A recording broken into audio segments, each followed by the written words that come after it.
지난 5월 상관에게 성추행을 당해서 목숨을 끊었던 고 이해람 중사, 많은 분들이 기억하실 텐데요.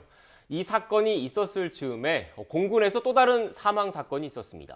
이 중사처럼 성추행이 원인이었고 공군이 이 사실을 알고도 은폐했다는 의혹도 나왔습니다. 은폐하려 했다는 의혹도 나왔습니다. 방혜린 군 인권센터 상담지원팀장과 함께 자세한 이야기 나눠보겠습니다. 어서 오십시오. 네, 안녕하세요. 팀장님, 고 이해람 중사 사망 사건 충격이 아직도 가시지 않고 있는데 비슷한 시기에 또 사건이 있었던 것 같습니다. 어떤 내용인지 좀 설명을 해주시겠습니까? 네, 지난 5월 11일에 공군 8전투 비행단에서 이제 여군 하사분이 숨진 채로 발견이 되었는데요. 네. 저희가 이제 당초 처음 이 상담을 진행을 할 때는 그냥 일반적인 어떤 업무 과중에 대한 자살건이라고 저희도 판단을 했었고요. 왜냐하면 이제 초급 간부 자살률이 매년 증가를 하는 추세였기 때문에. 근데 그때 당시에는 이제 유족분들도 가지고 있는 기록이나 이런 것들이 마땅찮아서 그런 정도 저희가 이해를 하고 있었다가 이후에 이제 기록들이 드러나고 유족분들이 계속 문제 제기를 하시면서 사실은 이 자살 사건 뒤에 어떤 다른 성추행 피해나 아니 수상한 정황들이 계속 포착되고 있었다는 걸 저희가 알게 되었습니다. 네. 나중에 드러난 성추행 피해 사실에 어떤 것들이 있었습니까? 이제 그 가해자의 진술 조서에서 확인이 된 부분들인데요. 그 가해자가 피해자의 볼을 꼬신다던가 얼굴을 만지는 등의 성추행이 있었다고 본인의 입으로 자백한 부분이 있고요. 네. 또 마찬가지로 그 이제 얼굴을 만지니까 그 피해자가 얼굴 만지는 거 싫다고 거절을 했던 부분도 본인이 직접 자백을 한 부분이 있습니다. 네. 근데 이미 피해자가 사실 사망했기 때문에 이후에 어떤 더 전에 정황들이 있었는지 다른 문제가 있었는지까지는 지금까지는 확인되고 있지 않은 상황입니다. 네. 지금 가해자 같은 경우에는 지금 피해자보다 나이도 많고 계급도 높다고 그러더라고요. 네, 계급이 가해자 같은 경우에는 부사관이 진급할 수 있는 최고 계급인 준이이고요. 피해자는 이제 초급 하사이기 때문에 연차로 보나 나이로 보나 굉장히 많은 차이가 있었고, 그다음에 이 부서 구성 자체가 이 가해자 밑에 남군 상사가 3명 있고 그 다음이 피해자다 보니까 그 피해자가 어떤 이런 애로 사항들이나 아니면 업무상의 어떤 고충이나 이런 것들을 얘기하기가 굉장히 어렸을 거라는 분위기도 있고, 그다음에 다 상사가 남군 고위 이제 부사관들이다 보니까 그런 업무상의 어떤 위력 부분들 이런 것들도 배제할 수 없을 것 같습니다. 네. 또 특히 피해자가 숨졌을 당시에 가해자가 또 수상한 행동을 보였다고 하던데 어떤 모습입니까? 네, 일반적으로 이제 출근 시간 전에 사실 출근을 안 하면 출근 시간 이후에 출근 확인 여부를 확인하잖아요. 예. 근데 이 가해자 같은 경우에는 출근 시간 30분도 전에 전화를 수십 차례 걸었고, 근데 만약에 출근 안 해서 연락이 두절됐다고 하면 통상적으로는 신상 이상에 대해서 지휘계통으로 보고를 한 뒤에 네. 뭐 구조나 아니면 이제 신상 여부들을 확인하는 작업들을 거치게 되거든요.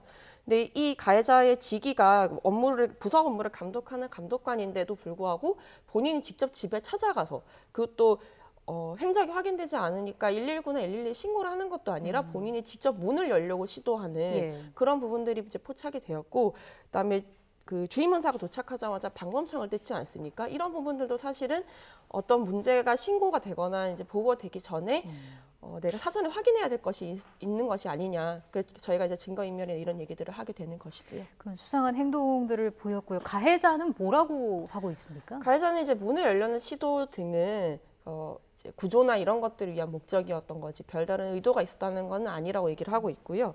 그다음에 성추행 자체도 이게 마치 그냥 친한 부서원들끼리 장난 정도였다라고 문제를 얘기를 하고 있는 상황이어서 정확하게 지금 가해자가 어떤 부분에서 이제 문제의식 가지고 있는지 아니면 이걸 이제 정말로 문제라고 생각을 하고 있는지는 저희가 확인할 수가 없고, 저희가 이제 어제 기자회견에서 말씀드렸다시피 강제추행건이 갑자기 병합이 되었기 때문에 네. 강제추행에 대해서 어떤 진술이 나올지 이런 것들은 향후 재판을 통해서 지켜봐야 될 것 같습니다. 네. 지금 뭐 팀장님께서 조금 전에 말씀을 하셨지만 이 가해자와 별도로 지금 인권센터에서 주장하고 있는 것은 군 수사 당국에 문제가 있다라는 점을 지금 지적을 하고 계시는 거잖아요. 특히 네. 강제추행건이 나중에 병합됐다라는 부분을 좀 지적을 하고 계시는 것 같은데 이유가 있을까요? 이게 이제 쉽게 말하면 지금 이제 8전투 비행단에서 발생을 했던 일이고 변사 사건도 그렇고 지금 별건으로 기소가 되어 있는 그 별거 재판이 진행되고 있는 주거 침입이나 이런 부분도 다 8전투 비행단 이제 검찰에서 기소를 해서 재판 진행 중인 것이거든요.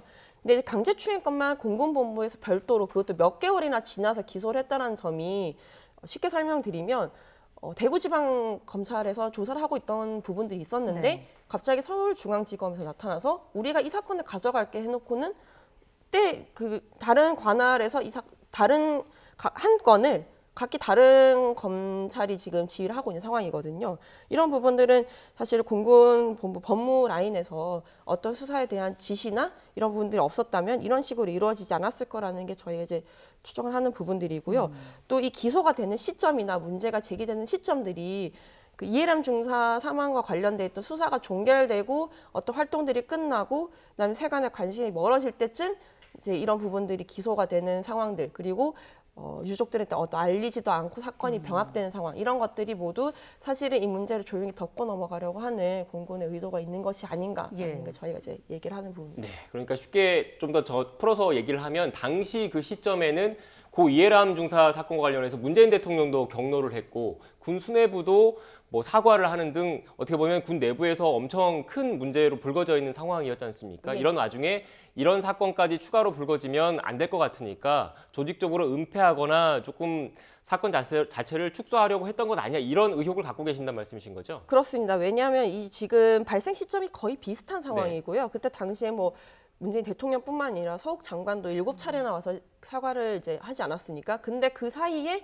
또 공군에서 유사한 상황이 있었고 제대로 확인되지가 않았다. 이런 부분들이 계속 불거지게 되면 공군 자체에 대한 어떤 문제 제기나 아니면 공군 더 나아가서는 군사법원, 군사 사법 기능 자체에 대해서 문제 제기를 들어올 것이라고 예상을 했기 때문에 네. 그래서 아마 사건 조용히 해결을 하고자 했던 것 같습니다. 네, 이와 관련해서 공군 측에서는 모든 가능성을 열고 수사한 결과이다. 그리고 이렇게 제기된 의혹들에 대해서 지금 부인하고 있는 거죠?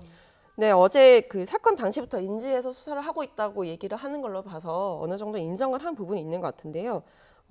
그렇다고 해서 뭐 명확하게 설명하고 있지 않고 그냥 수사는 재판 중인 과정이기 때문에 대답하지 않겠다는 식으로 회피한 것 같습니다. 네, 지금 현재 시점에서는 지금 자막을 보시는 것처럼 모든 가능성을 열어놓고 수사한 결과다. 관련된 은폐 의혹에 대해서는 공군 측에서는 부인을 하고 있는데 지금 관련된 재판이 진행되고 있기 때문에 앞으로 어떤 내용이 나올지도 좀 더 지켜봐야 할 것 같습니다. 네. 네. 어쨌든 다시는 좀 듣고 싶지 않았던 소식을 또 이렇게 또 듣게 됐는데 올해 들어서 지난달 말까지 극단적인 선택을 한 여군이 5명에 달한다고 합니다. 이게 역대 가장 많은 기록이라고 하던데 어떤 점에 대한 개선이 좀 가장 시급하다고 볼 수 있을까요? 기본적으로 이제 반복되는 군 성폭력 계속 일어나는 것들은 저희가 이제 꾸준히 얘기를 했지만 결국에는 어떤 직접적인 가해자뿐 아니라 이 가해자에 둘러싸고 있는 주변 2차 가해자들 그리고 사건을 이렇게 무마하거나 은폐하려고 하는 수사 라인에 대한 제대로 된 처벌이나 책임 추궁이 안 이루어졌기 때문에 이런 일들이 계속 반복해서 발생하는 거라고 보여지는 것이거든요. 이해람 중사 건도 마찬가지로 지금 직접 가해자인 그 장중사랑 그 지목된 2차 가해자에 대한 재판 말고는 지금 수사 단계에서는 제대로 기소도 안 되는 상태인데 이런 식으로 계속 어물쩍 간다면 또 다른 피해자가 나올 것은 당연한 일이라고 생각됩니다. 네. 덧붙여서 또 이런 반복되는 사건들이 나오는 게 그 폐쇄적인 군이라는 특수한 문화 그리고 계급 사회인 거잖아요. 계급 문화가 또 작용을 했을 가능성이 크다고 봐야 되지 않겠습니까? 네, 당연합니다. 그리고 특히 이제 여군들 같은 경우에 애로한 상황들이 어떤 부분들이 있냐면 이 나이에서 오는 어떤 권력 관계나 성별에서 오는 권력 관계도 무시를 할 수 없거든요. 네. 그래서 여군 성폭력 중에 좀 주요한 특징 중 하나는 그 계급 관계에 역전되는 그 여군이 상급자이고 가해자가 하급자인 이런 성폭력들도 제법 이제 수를 차지하고 있고 그다음에 요즘 한창 또 뉴스가 되고 있는 여군 대상 상관 모욕 같은 경우 대다수가 여군에 대한 성희롱으로 이제 이 건이 진행이 되는 부분들이 많은데 아무래도 남성 중심의 그런 사회들이 굉장히 오랫동안 지속되다 보니까 그런 부분에서 이제 여성들이 어떤 제대로 된 그 조직 문화에 적응하지 못한다거나 아니면 이 조직에 적응하는 것 자체를 남성 문화가 방해하고 있는 일들이 반복돼서 일어나고 있는 것이 아닌가 생각됩니다. 예, 현재 군대 내 인권 상황이 어떤지 실태 조사를 했고 그 결과를 지금 그래픽을 통해서 보여드리고 있는데 군내에서 성폭력 관련 고충을 말했을 때 사건이 공정한 절차에 따라서 처리되고 있다라고 답한 비율이 50%도 채 안 됐습니다. 이것도 의미하는 바가 클 것 같은데요. 네, 어떤 부분들을 신고를 했음에도 사실 처리가 안 된다라고 느끼고 있는 것들이잖아요. 이렇게 되면 그 어떤 사건을 처리하는 과정을 보는 다른 이제 여군들, 이런 여군들이 내가 만약 이런 일을 겪었을 때 나는 신고를 하지 말아야겠다. 이러면 피해자는 점점 더 숨게 되고 가해자들은 내가 어차피 어떤 범행을 해도 신고되지 않겠구나라고 네. 확신을 하게 되는 거죠. 그러면서 가해 상황은 더 대범해지고 더 심각해지고 결국 그래서 피해자가 버티다 못해 어떤 삶을 마감하던가 아니면 군을 떠나던가 아니면 참고 다시 하던가 이런 식으로 문제가 계속 쳇바퀴처럼 돌다 보니까 결국에는 군대 내 성폭력이 해결되지 않고 계속 악화만 되어 가는 그런 양상을 띠고 있는 것 같습니다. 네, 네. 알겠습니다. 말씀하신 것처럼 이런 그 안타까운 사건이 반복되지 않도록 그 제도 개선이 더 필요하다는 말씀이셨던 것 같습니다. 지금까지 방혜린 군인권센터 상담지원팀장과 함께 이야기 나눴습니다. 오늘 말씀 고맙습니다. 네, 감사합니다.